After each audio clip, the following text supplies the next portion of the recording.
Greetings and salutations, viewers and listeners. Welcome to another episode of Game Break. I am Charles, coming to you today with another episode of World and Economica. Now, we're still on our ways to figuring out this whole financial contest thing, and how to get on Hagana's good side, and how to help out with the debt the church has, and basically how not to be a douche anymore, because Hal is a bit of a douche. But it looks like he's slowly on his road to redemption, or at least that is the hopes. So let's dive right back into where we were last episode, and hiding from Hagana.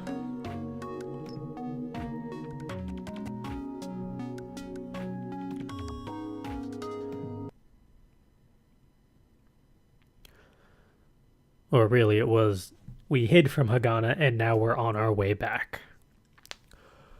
So, I meekly took a detour and headed back to the church.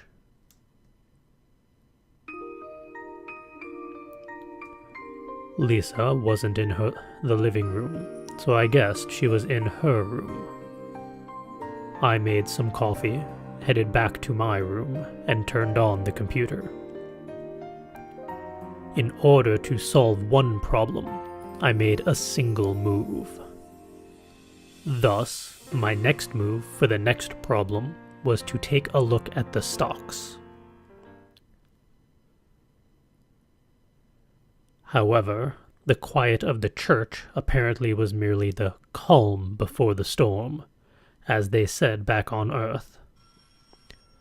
Several hours later, from far away, I could hear the muffled sound of a telephone. It doesn't sound too muffled to me, but immediately afterwards, from the second floor, I could hear Lisa's hurried footsteps heading downstairs.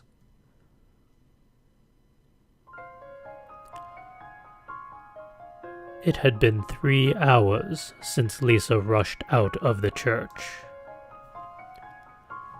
The day had already turned dark, and after having eaten only one steamed bun for lunch, I was definitely hungry now. The church had fallen silent, an indication that Lisa and Hagana had not returned yet. Lisa had undoubtedly left in a hurry because of Hagana. Did she perhaps get scolded by the police? But I felt that there wasn't a reason to rush like that if that were simply the case. Besides, it was Lisa's hobby to shelter people like her, so I figured she would have been calmer about it. So if that were the case, then all I could think of were situations like Hagana's parents finding her, or her being about to get caught and needing help. And thus, I was oddly worried, pacing back and forth in the living room, sneaking peeks through the curtains. The timing of the phone ringing in the quiet living room made me jump in surprise, pathetically. I would have been more hesitant if Lisa's terminal had rung, but the ringing came from the phone on the wall, so I picked up after the 5th ring. Hello? Hal? I was relieved to hear Lisa's voice, but at the same time, I realized she hadn't contacted me for several hours after leaving without a word, making annoyance well up in me. But before I could complain about it, Lisa continued talking. I'll be home soon, so could you start the bath for me? Huh? Make sure it's hot. Also, in the cupboard I've set aside some cocoa, so go ahead and make some. Make it as sweet as you can. Cocoa? Bath? Better yet, where are... Before I could finish, Lisa hung up. I looked at the telephone receiver I had just been talking into and furiously put it back in place. Why did I have to take orders involving baths and cocoa without even an explanation? While fuming, I thought I would ignore her request, but in the end, I reconsidered and started the water for the bath. After that, I followed Lisa's instructions. I rummaged through the cupboard to find a package that contained what appeared to be a high-grade cocoa, and prepared it according to the recipe on the back. While milk was boiling in the saucepan, the delightful fragrance was enough to make me want some too. And when I went to fetch an extra cup, I heard the sound of a door opening and closing from within the church. Muttering about her finally being back and sighing wearily, though I hadn't really done much of anything, I turned off the stove since the milk had started boiling. Well, the hot cocoa is almost done. Yeah, just as I took the saucepan in my hand and poured the milk into a cup, Hagana walked through the living room with great strides and dove into her room. That wasn't really an exaggeration, as the slamming of her door with all her might seemed to shake the church itself. "Kay." Lisa froze in her tracks in the middle of the living room, looking like she was about to call out to Hagana to stop her. The always calm, sometimes dim-witted, but dependable older woman was nowhere to be seen. She was so tired she didn't even notice me looking at her, as her outstretched hand towards Hagana eventually faltered. And when she realized that I was looking at her, she let out a small laugh. Thinking that I might have something that I shouldn't have, I went back to pouring milk into the cup. "Did you prepare it right?" Lisa turned toward my back and said those words. Shouldn't you be talking about something else right now? That was what I thought to myself, but I couldn't outright criticize her. Probably. I see. I'm sure if I turned around I would see Lisa with a strained smile on her face. I didn't want to see Lisa like that, so I focused on pouring milk instead. "Oh, are you making two?" I almost spilled the milk when I heard that. Yeah, I suppose so. "Could you hand me one cup?" At those words I finally turned around, and I was startled. At first it was dark, so I didn't notice it, but it was clear that the lower part of her right eye was swollen. What happened? At my words, Lisa inspected her tops and pants. The feeling of irritation as I looked at her overrode the feeling of how silly her actions were. Your face. Ah.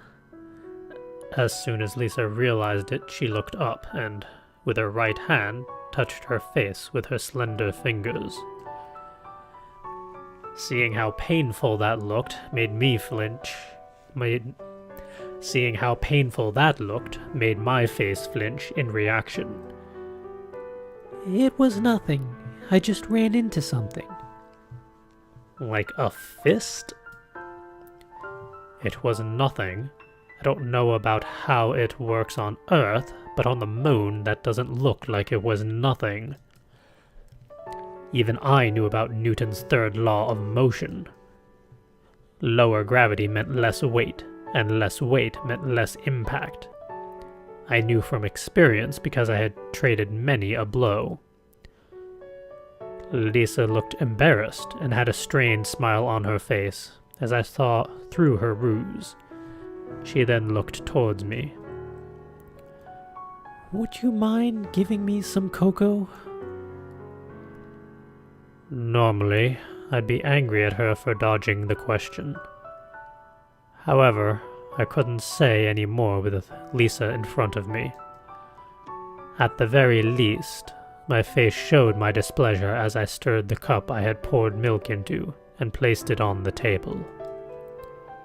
Thank you. Lisa smiled as she thanked me and took a seat at the table. After that, acting as if she had just returned from a trip into a freezer, she held the cup in her hands, blew on it several times, and then sipped lightly from it. It was at that point that I realized I had forgotten to put sugar in, but it seemed that Lisa didn't mind it at all. Or rather, it felt like she wasn't really sensing the taste at all. Her attention wasn't on what was in front of her, but somewhere else. I deliberately slammed the sugar jar on the table with a thud. Sugar. Thank you. After saying that, she dropped a single sugar cube into her cup listlessly. And then, as if being satisfied with that single action, she didn't pick the cup back up. Well, I couldn't take it any longer and asked the question. Lisa's reaction was slow, and I thought she was just ignoring me at first. But she slowly looked up at me. What happened? As something of a freeloader, it's not like I had any direct connection to Hagana or Lisa. But I felt that I had a right to ask. Do I have to talk about it? And then, like a child, Lisa responded to me, smiling slightly. Rather than getting angry, I was getting scared. Even then, I gathered up some strength within me and spoke. Well, I did make you this hot cocoa. I had a sour expression on my face when I spoke, and Lisa looked at the cup of cocoa in her hands before looking at me once more. I could see that her face looked somewhat relieved as she was blowing on the cocoa. That's true. You did make cocoa for me. I also prepared the bath. Well, I suppose at this point I can't just say nothing then. Lisa drank her cocoa and sighed. The silence was long, and I felt that if it were to drag on any longer, it'd be stifling enough to knock me over. Yesterday, Toyama came over, remember? Toyama, yeah? This was a continuation of that talk. Wait, what? Oh, no. No, if that's Toyama, oh, shit's gonna go down. No. You have to explain more than that. After saying that, Lisa drank the cocoa once more. They weren't words of explanation, but even without my urging, I had faith that Lisa would explain everything. Yesterday's talk was, well, I suppose you could say, simply a demand with regards to the loan. Huh? I raised my voice unintentionally in response. But I just paid the interest. Yes, Toyama was grateful for that. That was why he was so polite, you know. Now that she mentioned it, it was true that Toyama wasn't really being coercive. He was actually being humble and apologetic. On top of that, he even offered up a prayer to the statue of the crucified man at the altar. Perhaps he was well aware that he'd come with an unreasonable request. The loan, you see. He asked for it to be paid back in full. In full? My words stopped there as I did some number crunching in my head with regards to the financial situation of the church.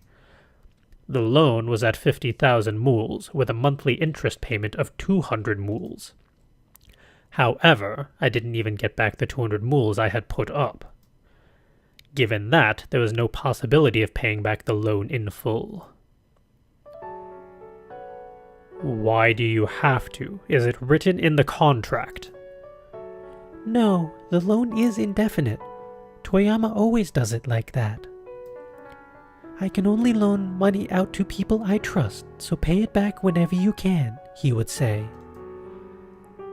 It sounded like a nice deal, but interest was still being collected. Hence, the situation was the same. However, Toyama did have a financial backer. Financial backer? This person gave him the original funds that let him loan out money to people. Oh no. Oh, so Toyama's getting squeezed. Ah. And? That financial backer appears to have passed away in the hospital. So that was the reason why Lisa needed to repay the entire amount. But on the other hand, with his financial backer dead, wouldn't that be a good thing for Toyama? The person who gave Toyama money was apparently someone he knew back on Earth and had very uncertain conditions for borrowing, he said. And then when he died, a relative of his from Earth arrived and sold the loan document Toyama had to someone else. Oh no. Ah, I see. Wasn't hard to understand that. Yes, I can't blame those people either, but it put Toyama in a difficult situation. Up until now, it was a sloppily written contract, but because he had known that man for such a long time, they had mockingly added some extra stipulations to the contract. Oh no. Toyama actually never managed to make a profit. Ah, I totally had a hunch. An unsecured loan at 6% interest isn't feasible. Speaking of which, Hal, you did mention that before, didn't you? And because of that, they approached Toyama to pay all that money back. And that total amount is well over 800,000 mules, I think. I can see how Toyama might be a little stressed at the moment. 8. That amount of money was enough to build a nice small house in the White Belt. If you were on Earth, whether it be dollars, yen, or marks, it was a princely sum of money no matter how you looked at it. Naturally, there's no way Toyama could have all that much money. If there was someone in need who was also someone he thought he could trust, he would loan a lot out to them even when his own family's funds were running low. Thus, all Toyama had in his possession were loan contracts. Oh no. So, the people who pursued Toyama to return the money said that if he wasn't able to pay back the money, then they would buy back the contracts at a discount. This is getting ugly. Really? If that's really how it is, it That's not too bad. Depending on who owns the contract now, though, and what the stipulations are, this is gonna get ugly. I thought that for a brief moment, but when Lisa looked at me, I realized that there was more to this. So in other words, the lender changes from Toyama to these other guys then. Yes, for us the loan is indefinite, but at a precaution the contract is reviewed every 3 years. Toyama said that if there are any issues found during that time, things will be bad. Bad? In other words, you'll have to sell everything off in order to pay it off. I don't really understand, but it sounds like the court can force a disposition. In that case, no matter what assets you have, they'd have to be sold in a fire sale. So even a loan of 50,000 mules could be difficult. So that is why he asked you to pay it all back now. Exactly. He said instead of hurrying to sell at a loss, take the time to find someone who would be willing to buy the property at a high price. Toyama honestly meant well when he came by. If everything Toyama said could be believed, that is.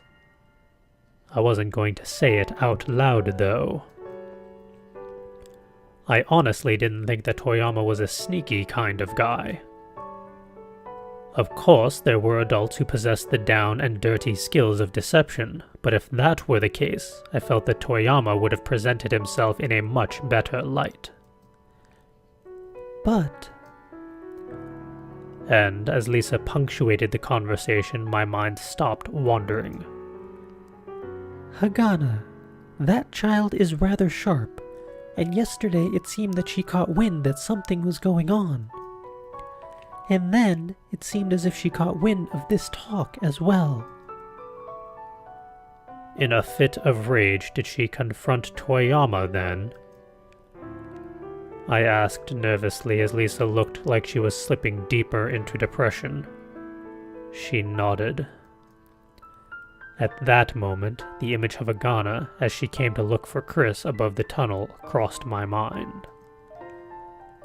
I went to Chris because I figured she'd know about Hagana, and Hagana probably went to Chris because she figured Chris would know about the neighborhood. Since Toyama lent money in this neighborhood, certainly she would have seen his tired appearance before. It was dreadful. Honestly, it caused Toyama a lot of distress. Even in normal circumstances for a moneylender, even if they don't actually do anything bad, it's too easy to suspect that they are capable of doing something bad anyway. Without knowing the facts, Toyama looks like a bad guy, doesn't he? Even then, he's someone who's known in this area and has been able to continue his work without any major problems. But... And that injury? Oh, this... Lisa laughed weakly, and her gaze turned from the living room to farther down the corridor. And then, in a rather low voice, she spoke. Thanks to this, I was able to calm Hagana down from her anger. In other words, at that moment, Hagana had either thrown or hit something, probably. I know that she did that all for me, but... That was always the end result.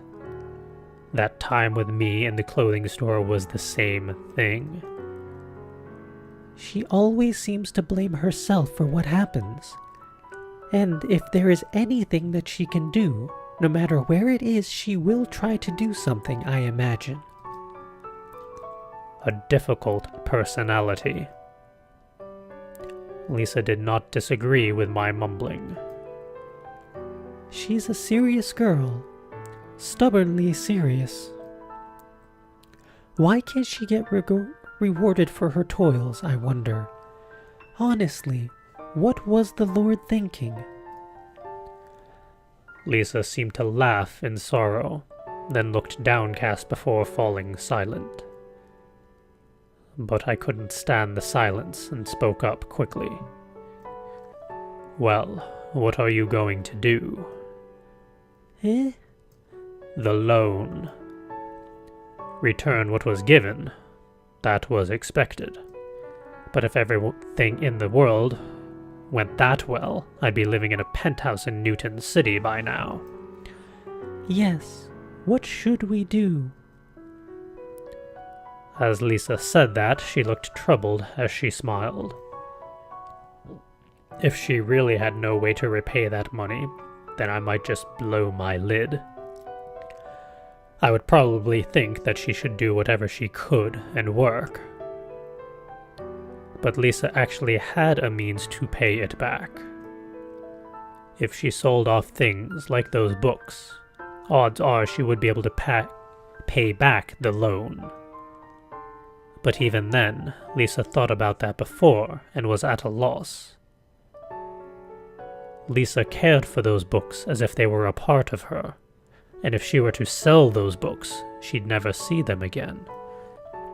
Studying ancient Earth religions at a top-notch university on the moon, setting up a church, a relic from centuries past, sheltering runaways and those that have nowhere else to go, reading hundreds-year-old books from Earth, about God on rainy days.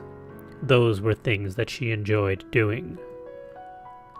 For someone so unsuited for the moon, Lisa was very mature. Besides, if I were to make a list of people I could rely on, I'm sure Lisa's name would be propelled to the top. Even so, that same Lisa gave a troubled smile. There was no doubt Hagana ran over to Toyama's place and lashed out insults at him. If not that, then perhaps she pressed the point of selling herself off. As it was Hagana we were talking about, either possibility was believable. Lisa wrapped her hands around the cup of cocoa I poured for her, tilted it slowly, and sipped on it. Cocoa always tastes good. Somehow, those empty words were gut-wrenching to me. Did you prepare the bath as well? Just as you asked me to. Thank you. I guess this is the part where I'm supposed to tell you and Hagana over the phone to remember to eat and get along with each other. Heh. It wasn't a joke worth laughing at, so I just let out a snort of discontent. Didn't seem as if Lisa wanted to laugh either, and she put down the cup and stood up. Thank you very much. There's another cup left. Lisa paused for a moment and laughed slightly as she shrugged her shoulders. I don't want to get fat. Oh, I hope you won't mind if I use the bath first. No, that's fine by me. I'll be angry if you peep. Of course I won't. I reacted reflexively, and only then did Lisa laugh happily. Leaving behind that smile, she went towards the bathroom. It seemed that her manner of walking had a listless, forlorn manner to it. With a thud, the door closed, and I stared at it for no real reason. When I heard the door to the bath open and close, I averted my eyes from the door, as if a surveillance camera was looking right at me. My eyes had then turned toward the single cup left in the sink. It had already started to cool down as a thin layer was floating on top of the milk. What was Lisa going to do after this? What was going to be done was already decided. Without a doubt, she was going to sell those books. The answer was decided from the beginning. All that was left was a question of when she'd commit to it. Since it was someone else's affair, I could say it like that. I was aware of this. That is why it was no surprise that Lisa was in the bathroom, crying. I've heard from the ruffians in my hometown that the seaside, or even a bathroom, was a suitable place for an adult to cry. Was there a good resolution to all of this? Probably not, I suppose. If there was, then it would have definitely been carried out already. Otherwise, there would be no reason to suffer a slow death, paying interest every month. Paying off the principal would eventually pay off the loan. But if one simply paid the interest, then the loan would never go away. Any grade schooler knew that. However, Lisa had trouble paying the interest, and I had to step in the end. Thus, she had no choice but to rely on the final option. Lisa had to sell a part of her. It was better than Hagana selling off her entire body. That was probably how she convinced Hagana, I'd imagine. Much like Earth, the moon was also a place where only the strongest survived. On the moon, they were able to take a place that didn't have any signs of life and forcibly build a city on the surface. So there really wasn't any allowance for doing anything half-hearted. Space was cold and dark. I wonder if Hagana was crying. Perhaps she was. She was probably blaming herself. If I were in their shoes, it would definitely be quite painful. Lisa was a good person, and that made it all the more painful. Toyama has said that Hagana didn't care about Lisa just because she'd given her shelter. I had a feeling about that as well. If it was concerning anyone else in Lunar City, that was as loony as Lisa, I wouldn't care as much. 50,000 mools. I mouthed that amount of money once more. 50,000 mools. While staring at the cooling cocoa in the sink, I wanted to curse God if he existed. 50,000 mools.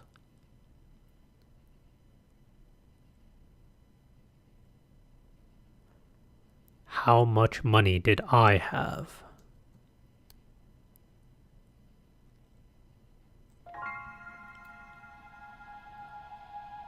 Before Lisa came out of the bath, I went back to my own room and turned on the laptop. On the screen, the trading window was open. Cash balance, 72,610 mools. For someone working in a top company in this lunar city, it might have been peanuts. But for everyone else, it was a fair sum of money. I had built this up from the 2,000 mools I had on hand originally. Every day until night, concentrating without eating or drinking, literally building it up with dogged determination. Taking out 50,000 mools would leave me with 22,000. Those numbers made me want to throw up. When I don't even want to spend a few dozen mools, was there any need for me to give 50,000 mools for someone else's sake? Just what did Lisa mean to me?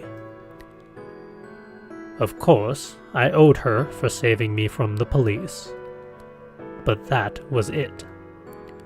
Even though I'm living here, I'm properly paying for that right. So even though Lisa really was in trouble, there was absolutely no reason why I had to part with my own money.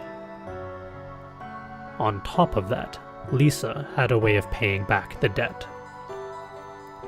Sell the old books in her room. That would be all it took. Despite all this, I couldn't shake the mental image of Lisa being that exhausted. For the first time, I learned that watching someone have to part with something truly dear to them could be physically painful for the watcher themselves. And that was why I stared at the laptop screen, unable to move. In my hands was a way to rescue Lisa from her plight. Furthermore, I even had a reason to give it to her. She had said that after selling those books, she would never be able to get her hands on them again. But in my case, that wasn't true. If my investment methods were truly great, if they'd bring me results befitting my dreams, then giving away 50,000 mools wouldn't be one bit of a problem. Just grow the remaining amount like crazy. A few years later, 50,000 mools would be merely something to sneeze at. With the 2,000 mools I had, I grew it 35 times to 70,000 mools in 3 months. That's pretty freaking impressive, I want to say. If I had faith in the correctness of my ways, then I shouldn't be feeling this hesitation at handing over 50,000 mools. That means that the thing making me hesitate was either wretched stinginess or a lack of faith in my investment methods. I was supposed to have decided that if I couldn't fulfill my dreams, there'd be no point in me living. And yet, even though I was on the verge of declaring that I could not fulfill my dreams, I was losing my nerve. If I couldn't just casually pop off the 50,000 mools, then it'd all be a lie. I'd be a liar. In front of the laptop, I tightened my hands into fists. I ground my teeth at just how pathetic I was. It was enough to make me want to cry. Are you really that small of a person? Some punk who only knows how to pick up pennies? I berated myself with those insults. I looked up and looked listlessly around the room. So much that you'd think the right answer was hidden somewhere in there. No. I knew what the right answer was, and I just didn't have the guts to take the plunge. And then, when my line of sight fell on the divider between this room and the next, I recalled Hagana. Hagana had the courage to take the plunge. She had the courage to say, "Buy me." Moreover, saying it not like some sheltered, self-centered brat, but as someone who had really been sold from Earth. As someone who knew exactly what it meant to be sold, she had the courage to step into that hell once more. But Lisa would never accept that. Hagana probably really felt that if only Lisa could be saved, then whatever happened to Hagana herself was acceptable. I thought, compared to Hagana's troubles, my dilemma was a luxury. I recalled the exchange we had in the living room when I had thought to make peace with her. We are doing all that we can to survive. Hagana's words struck me once more in the chest. Was I doing all that I could to survive? Was I doing things to the limit of my abilities? That was the moment. That was when I remembered the investment contest. Prize money. Dashing to the Economic Research Center's home page, I logged in and looked at the summary. For the top-ranking people, there were prizes. First got 200,000 mools, second got 50,000, and third got 30,000, while fourth and fifth each had 20,000. Getting second would be wonderful, and even third would be a great help. But what moved my heart was the existence of the investment contest itself. Even if I lost at the contest, it wouldn't affect my wealth. The contest was like a free lottery. On top of that, there was an important thing. A very important thing. I once again looked up and turned around. A wall was there, dividing this room from the next. Past that, Hagana was surely crying. She must be there, blaming herself and crying over how she couldn't do anything for her beloved Lisa. Hagana, who clumsily bumbled her way through haggling as a way of thanking me. And when I told her how her haggling stunk, she was so angry she practically kicked my leg off and cried. Some of that must have been her base personality. But now that I thought about it, she might not have had any room to breathe.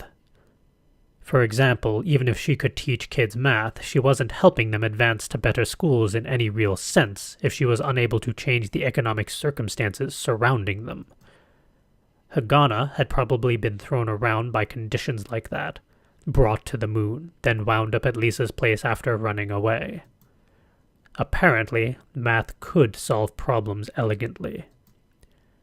However, Hagana came here without solving a single real-world problem. In Toyama's way of saying things, like a chick that hadn't even broken its shell. With respect to Hagana, the investment contest was a big opportunity. Hagana would be of help to Lisa, and I would be able to clear Hagana's misunderstanding. Plus, if it all went well, then we'd all be happy. And we are going to leave it there. It took him long enough to figure out this is what you should do. Team up with Hagana to try and win the contest, or at least get pretty far up. It solves everyone's problems, but good lord, I didn't realize that the problems were going to be that complicated or severe. 50,000 mools is not really chump change for them. So this is going to be interesting. But we're going to have to wait until next time to find out just how that conversation goes down. Until then, thank you all for joining me. Hit that subscribe button, click that thumbs up, post in the comments what you think of this game so far. Do you think that he will be able to convince Hagana to help him? Will they be able to win this contest? Will there be a happy ending? We'll find out. But until next time, thank you all for joining me. And see you all next time.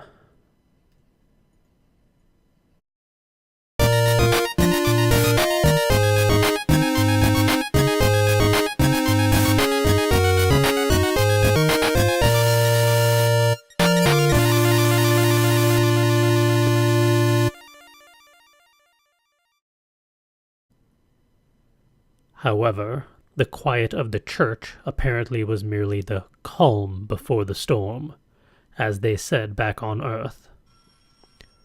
Several hours later, from far away I could hear the muffled sound of a telephone. It doesn't sound too muffled to me, but... Immediately afterwards, from the second floor, I could hear Lisa's hurried footsteps heading downstairs.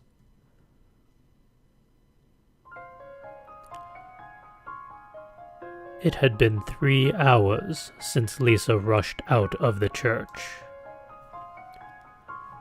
The day had already turned dark, and after having eaten only one steamed bun for lunch, I was definitely hungry now. The church had fallen silent, an indication that Lisa and Hagana had made me jump in surprise pathetically. I would have been more hesitant if Lisa's terminal had rung, but the ringing came from the phone on the wall, so I picked up after the 5th ring. Hello? Hal? I was relieved to hear Lisa's voice, but at the same time, I realized she hadn't contacted me for several hours after leaving without a word, making annoyance well up in me.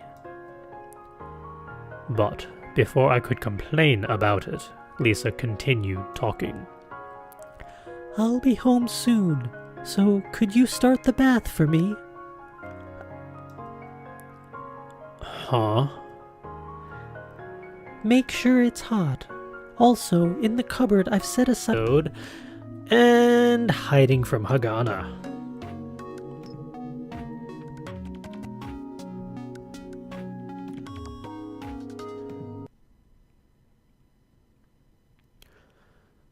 Or really it was, we hid from Hagana and now we're on our way back. So I meekly took a detour and headed back to the church.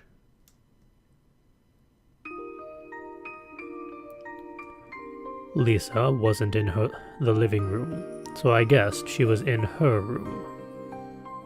I made some coffee, headed back to my room, and turned on the computer. In order to solve one problem, I made a single move. Thus, my next move for the next problem was to take a look at the stocks.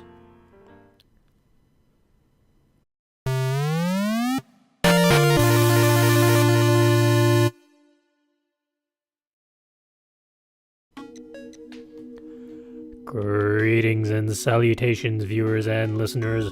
Welcome to another episode of Game Break. I am Charles, coming to today with another episode of World and Economica. Now, we're still on our ways to figuring out this whole financial contest thing, and how to get on Hagana's good side, and how to help out with the debt the church has, and basically how not to be a douche anymore, because Hal is a bit of a douche. But it looks like he's slowly on his road to redemption, or at least that is the hopes. So let's dive right back into where we were last episode. Had not returned yet. Lisa had undoubtedly left in a hurry because of Hagana. Did she perhaps get scolded by the police?